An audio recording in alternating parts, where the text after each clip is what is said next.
Well, you might not realize this, but there are hundreds of homeless people who live in Schuylkill County. Last year alone, local agencies helped more than 400 of them. And now the county wants an accurate count of the homeless to make sure they can provide adequate services. But as Matthew Petrillo tells us, that comes with its challenges.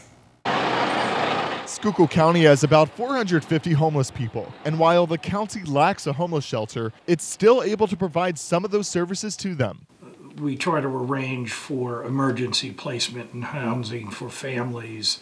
Dan McGroy of Schuylkill County's Mental Health and Developmental Services says budget cuts have limited both the Pottsville area and Schuylkill County's housing authorities. Combined, they have about 1,100 public housing units, but each has more than 300 people on a waiting list. So the county is forced to close the door to hundreds of people or find other places to house them. We use the ministeriums, the churches, to provide emergency shelter.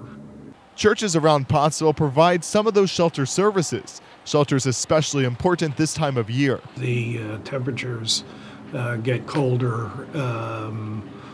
People are far more at risk. Risk of health problems that could be fatal, but counting the homeless here in Schuylkill County could be a challenge to officials. Not every homeless person here is someone wandering the streets aimlessly.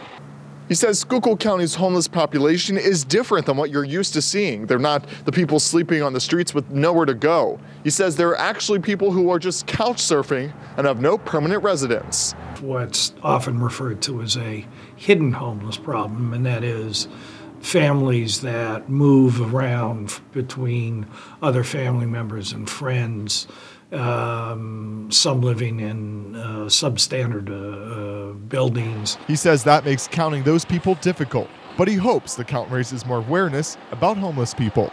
Matthew Petrillo, News 13, Pottsville.